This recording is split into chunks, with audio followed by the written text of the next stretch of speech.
Welcome back. This episode is the Community Resource Partner, and tonight it's the Wildcat Service Dogs. Miss Emma Rhodes, Miss Brooke Willett, and I'm going to let you introduce the friends you brought with you. Yeah, so this is Rigley. He's going to be 9 months here in a few days. And this is Nick. He's a 6-month-old black lab. And they're service dogs. Mm-hmm. Service dogs in training. Tell us what they do. What is a service dog? Yeah, so a service dog is a dog that is trained to do specific tasks that help mitigate a disability. So they would be assigned to one person who is disabled, and there's tons of different types of disabilities that these guys can help with, and they do tasks for that person that kind of help make everyday life easier and more accessible. You said. Just give me an example, Brooke, of what one of the tasks the dogs might do. So the way we train is our dogs can do mobility assist is what we call it, and so that's stuff like, tugging open your fridge door, tugging off your socks or your jackets, unzipping your coats, opening doors. And that'll help people, who are possibly, physically impaired. They can also do medical alert, where they alert to diabetes lows or highs, seizures, and then of course, kind of the most commonly known would be a guide dog, which would be, for somebody who's visually impaired. Okay. But yeah. Yeah. Now, you had a question about service dogs versus. Yeah. So we get a lot of questions about emotional comfort dogs or emotional support dogs. First is a service dog. They're different, right? Yes, they are different. So a service dog is trained to do specific tasks that help mitigate a person's disability, whereas an emotional support animal doesn't really require any special training. It's more they provide comfort to a person at home. So where service dogs, have access to go everywhere in public with their handler, emotional support animals don't have that public access. They're more meant for just, comfort at home or, stuff like that. So.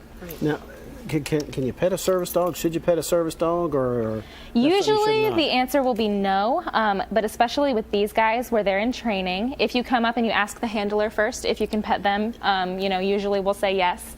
It's good exposure for them to meet all kinds of different people. We just ask that they're sitting or laying down. That's our policy, just to teach them, good manners when they're talking to strangers. So he's such a good dog. Are there certain dogs better than others at being a service dog?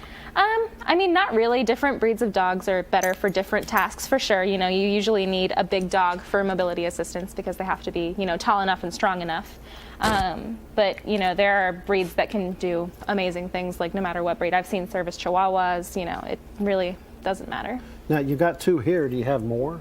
So we have 3 in our program right now. Each semester is kind of when we bring in new trainers and new training teams, so it really varies on kind of how many trainers we have that semester.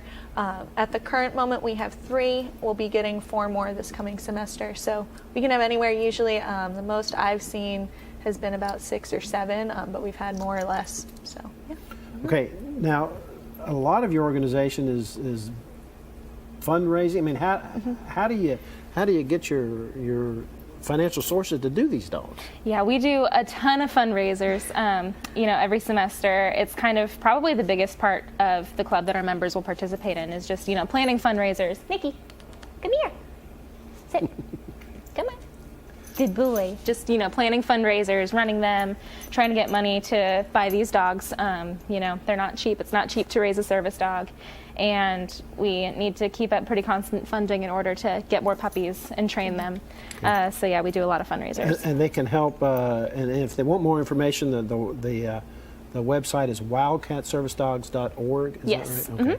Mm-hmm. So how long and how much does it take to do these dogs? So they're in the program with us for about 10 to 12 months. So we usually get them when I don't have anything. We usually get them when they're about 8 to 10 weeks old, and then we keep them until about their first birthday. And then after that, they go on to advanced training. So they'll go up to our partner facility in Ohio, and they will be with another foster for about another year. So usually when they're about 2 years old is when they're placed with we call them their forever person. And, it just money-wise, it goes with, buying the puppy, buying all the food for the puppy, stuff like that. So, having a dog in general is an expensive thing to do. Now, you have a lot of patients that ask you to write letters to take dogs on planes? Right. So we get a lot of requests for that, to take their emotional support dogs on a plane. And that's a lot different, right? Yes. Like you said, that the emotional support dogs should probably be for emotional support at home. I mean, Exactly. the way you that can it do it kind of both ways. works is it is kind of both ways. You know, with emotional support animals and flying, especially, you know, the added stress of flying or things like that, there are kind of special circumstances where an emotional support dog would be allowed, you know, on a plane. It's great information. Thanks for the dogs for coming in. We really appreciate it.